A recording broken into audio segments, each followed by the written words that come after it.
We all know Street Fighter 6 has an amazing rank system. Matter of fact, it's so good. It can be frustrating when you aren't seeing the results and rank you know you deserve. Welcome back, gamers. It's King. It has been a hot minute. I am newer to the FGC, but I did finish getting one to Master a few months back. I still gotta get Elena and Sagat. So if you check out my Twitch down below, I'll be streaming me getting Sagat and Elena by the time this video is up and you're watching it. So if you have any questions, I can give you tips on character-specific things or how I got them to Master. But here are some tips I think you should know if you want to get characters to Master. This is how I did it for every character. I don't make sure to help people. I see people on Reddit all the time talking about I'm stuck in diamond, stuck in plat. I want to kind of give a general tip on what you can do that might help you get to where you need to get to. Make sure to like and subscribe if you like more videos like this, and I'll make sure to make some more. The first one, the biggest tip, and probably the strongest one that's generalized for everything is topic number one, understanding your character. I know people make jokes of Street Fighter drive rush, medium kick, drive rush. A lot of characters do have that combo, but it's important to differentiate and understand which exactly your character is going to be focused on. Now, every character in Street Fighter 6 obviously is a game plan. Some want to get in your face and apply some pressure, and some want to keep you out. And other characters are really good at baiting mistakes and taking advantage of them. Your job is to figure out what is my win condition. Am I trying to zone? Am I trying to rush in? What do I want to do with my character? And if you don't have an answer right away, you might need to go back to the drawing board and reevaluate the way you're playing your character. For example, if you're playing Ken, obviously rushing in, getting close, and throwing your big hitbox like your heavy punch, general pressure and stuff like that will help you get a lot of mileage, whereas playing someone like Dawson, drive rushing in might not be the smartest idea all the time.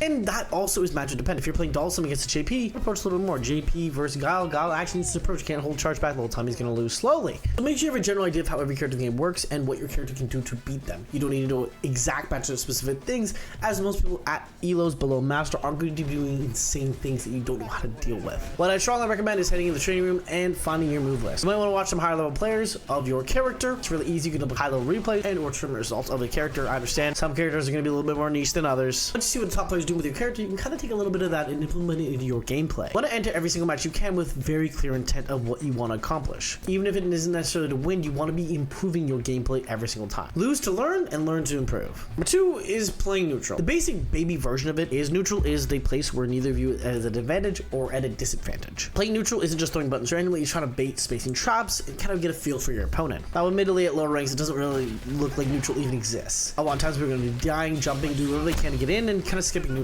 And Street Fighter 6 does allow for that kind of gameplay. Drive rush, dive kicks, there's tons of moves that allow you to skip neutral and what your character can do to control that space. So a lot of the time pro players have this neutral, they're moving back and forth on pressing buttons. You go, why is my opponent not doing that with me? Well, the big thing is that neutral is something that is earned. It's not expected or given, it is earned. You need to find a way to keep your opponent honest and not allow them to jump ahead and do whatever they want to do in neutral. Time is your resource, and against a lot of characters, you're gonna need to remember that when you're playing them because they will time you out if they have to. You can allow your opponent to make mistakes and punish them very heavily for doing that. Maybe clips I'm showing you in the background here, it allows for you to see kind of how I'm playing neutral with different characters. Not always gonna look the same for each one, but I'm trying to figure out what the opponent wants and then kind of gauge from there. Neutral is a conversation you can have with your opponent. You need to understand how to evaluate and analyze what you're receiving, feedback appropriately. Topic 3 is the basic combo plan you're gonna go for. This doesn't need to be insane. You could do some cool combos if you want to, and if you really like the character, I'd highly suggest looking at what the top players are doing or what a juicy, nice punish counter combo might look like. But most of the time, having a basic combo structure is good. Generally, we'll look for something you can do off a light, off a counter hit, or a punish counter, something small, doesn't use too much drive meter, but get to the opponent in a situation where it's advantageous towards your character type.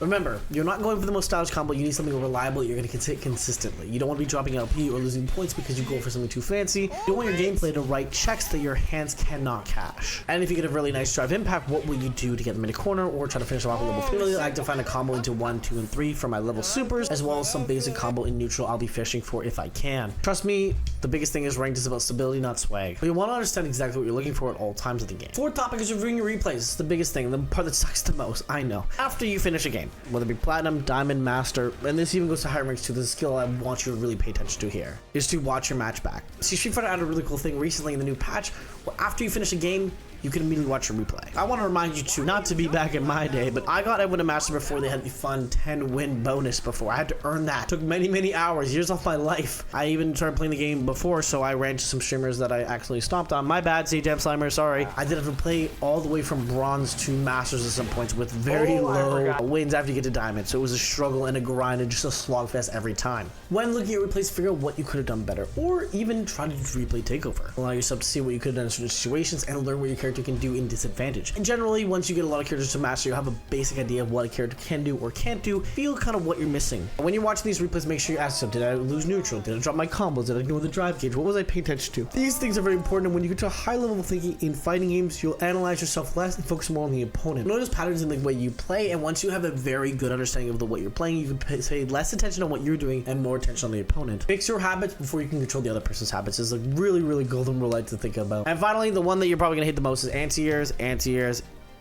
anti-airs, and stop jumping.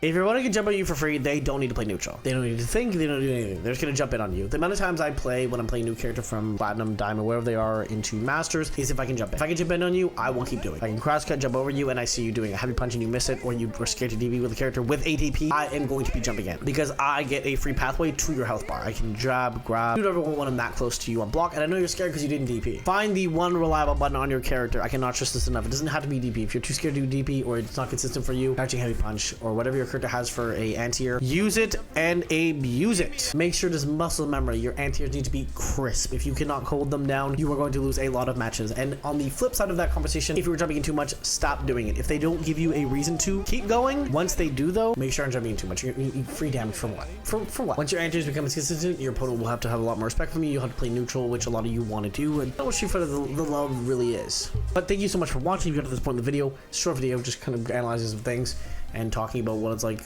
to get to master, some tips for you. Overall, I want to say thank you again for watching. Getting to master was really difficult for me. I had to do my first time, was around December. I was giving up. I was like, I'm not going to be able to do it. I'm not going to be able to do it. And then it just kind of breaks. You cut bad habits there, fix those up, and you're good to go. To reiterate, what you need to do is the basic, understand your character. Basic combo structure. You can have a neutral, try to do neutral because you can review replays, and finally, anti-air, anti-air, anti-air. Trust me, with these 5 tips, you're going to go from bronze, gold, wherever you are, diamond to master in like a day or so.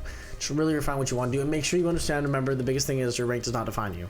Street Fighter is an awesome game, and it's such a cool concept to apply to many things in life. You can get good at Street Fighter, you can get good at a lot of things. Thank you for watching. My name is King. I hope you enjoyed the breakdown. Make sure to like and subscribe once again, and let me know what rank you are right now, and hopefully you can revisit this video in a month or two and let me know your masters now. Until next time, stay sharp and enjoy leveling up.